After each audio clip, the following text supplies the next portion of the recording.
Легендарлуу Нил жер планетасындагы эң узун дарыя, көптөгөн цивилизациянын булагы, Африка материгинин жашоо кыймылдаткычы, Африканын жапайы дарыясы тууралуу дүйнө бойлой берүүсүндө айтып беребиз. Нил бул Африка континентиндеги 10 мамлекетти аралап өткөн, узундугу 6853 чакырымга жетип, Амазонкадан кийинки дүйнөдөгү экинчи узун дарыя. Илимпоздор эң узун суунун башталышын Рукарара деп табышты. Бул жер Кагера экватордун түштүгүндө Чыгыш Африка тоолорунун арасынан башталып, 2000 метрден ашык бийиктикте жатат. Ал Уганда менен Эфиопиядан башталып, суусу түштүктөн түндүккө Сахара кумдары аркылуу агып, жер ортолук деңизине куйган чоң дельтаны түзөт. Нил көбүнчө Египет жана анын шаарлары менен байланышкан. Африкадагы 10 өлкөнү аралап агат. Алар Бурунди, Танзания, Руанда, Уганда, Кения, Түштүк Судан, Конго Демократиялык Республикасы, Эфиопия жана Египеттин өзү. Жалпысынан дарыя Африканын кургактык бетинин 10%дан бир аз көбүрөөк бөлүгүн түзөт. Нил дарыясынын пайда болгон так тарыхый жери белгисиз, бирок акыркы изилдөөлөр ага чейин жок дегенде 4 дарыяга жарык чачып, азыр жок болуп кеткендиги айтылат. Алардын ичинен эң көрүнүктүүсү Эонил. Бул дарыянын агымы Миоцен мезгилинде 23,5 миллион жыл мурун болгон. Миоцендин аягында, кеч деп аталган мезгилде, жер ортолук деңизинин бир бөлүгү бөлүнүп, бууланып кетишине алып келген географиялык окуя болгон. Болжолдуу маалыматтар боюнча, бул Нилди деңиз деңгээлинен жүздөгөн метрге чейин төмөн түшүргөн.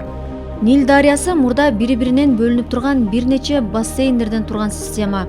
Алардын чөкмөлөрүн изилдөөнүн натыйжасында Нилдин биригүүсү акырындык менен жүрүп, 80 000 жылдан 12 500 жылга чейинки мезгилде алгандыгы аныкталды.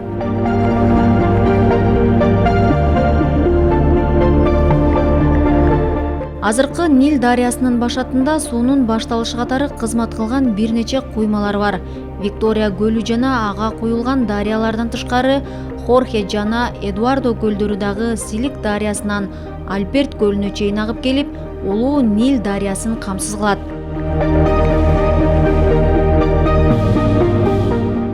Ак Нилдин көгүлтүр Нилге кошулганга чейин Газель дарыясы, Тоо дарыясы жана Жираф дарыясы сыяктуу башка куймалар бар. Нилдин климатына карабастан чөлдөн бир нече метр алыстыкта.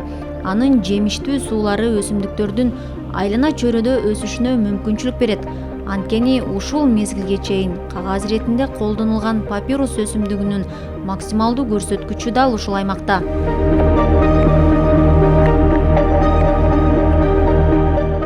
Андан тышкары бул аймакта чөптөрдүн көп экендиги, ошондой эле камыш, бамбук сыяктуу узун сабактуу түрлөрү белгилүү. Анын жолунан табылган дарактардын түрлөрүнүн катарына тикенектүү хашап, кара жыгач жана саваннанын акациясы кирет. Алар 14 метрге чейин жетет. Нилдин температурасы жогору болгон жашоо шартына ылайыкташтырылган ар кандай биологиялык арт түрдүүлүгү бар. Сүт эмүүчүлөрдөн бегемот, пил, жираф, окапи, буйвол жана илбирс жашайт. Боз үйдүн карликасы, карлик чакасы, улуу корморант жана кадимки кашык сыяктуу түрлөр канаттуулар фаунасынан табылган.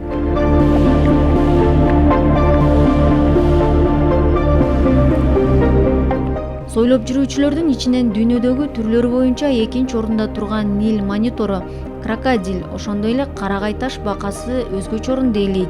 Нил дарыясында анын сууларында болжол менен 129 балыктын түрү жашайт. Алардын 26сы эндемик, башкача айтканда, ушул аймакта гана жашайт. Жердин түшүмдүү өрөөндөрү жана сууга жеткиликтүүлүк, ошондой эле соода жана дипломатиялык мамилелер тармагын түзүү үчүн навигациялык жол менен 5000 жыл мурун Нил дарыясынын жээгинде алгачкы цивилизациялар пайда болгон. Ал аймакты биз байыркы Египет деп билебиз.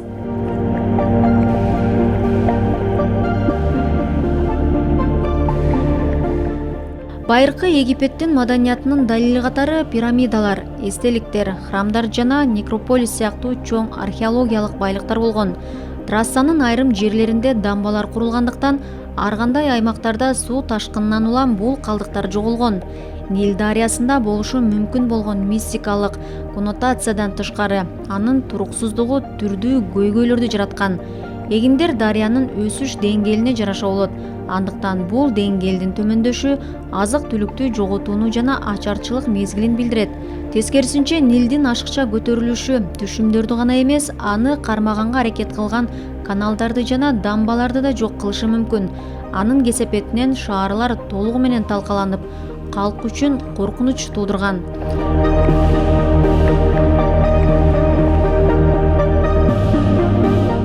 Миңдеген жылдар бою болуп келген суу ташкыны 1899 жылы дамба курулгандан кийин көйгөй бир аз азайган.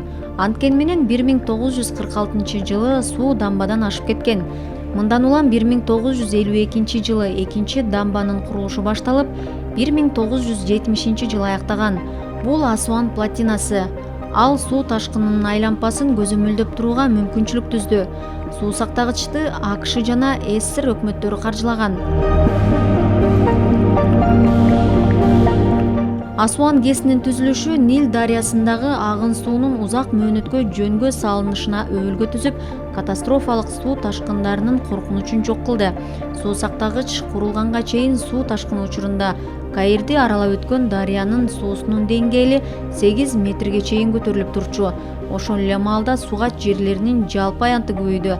Бирок Асуан дамбасынын жана КЭСинин курулушу жазгы суу ташкынын токтоткону менен Египеттин айыл чарбасынын эң маанилүү табигый жер семирткичтен ылайдан ажыратып салгандыгын моюнга алуу керек. Бирок суунун агымын көзөмөлдөө жыл бою сугарууга шарт түзүп, айрым аймактарда жылына 3 рет түшүм алууга шарт түздү. Терс жагы дамбалар бактериялардын топтолушу менен көбөйүшүн шарттап, белгилүү аймактарда кычкылтекти азайтат. Мындан тышкары ар кандай археологиялык эстеликтер Нилдин астында калып, чөгүп кетүү коркунучун пайда кылган. ЮНЕСКОнун кийлигишүүсү менен 1960 жылы археологиялык эстеликтер жылдырылып, алардын жоголушуна жол берилген эмес. Дүйнөдөгү эң узун дарыянын экинчи коркунучу анын булганганы болууда. Таштандылардын сууларга төгүлүшүн чектеген ченемдик укуктук актыларды орнотуу аракети көрүлсө дагы, өнөр жай ишканалары жана мейманканалар сууну булгоосун улантууда. Нилдеги мындай коркунуч сууларынын жардамы менен аман калган адамдарды гана эмес, анын айланасын байырлаган биологиялык ар түрдүүлүктү тобокелге салууда.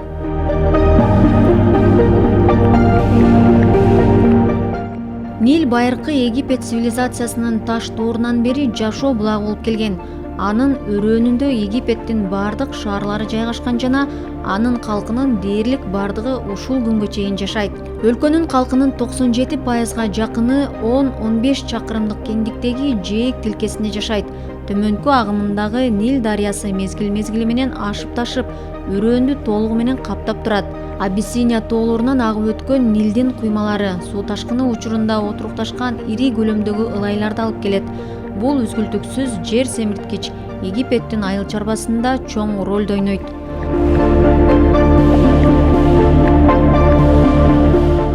Нил Хартум, Асуан, Луксор сыяктуу ири шаарларды, Каирди аралап өтөт. Дельтасында Александрия жайгашкан.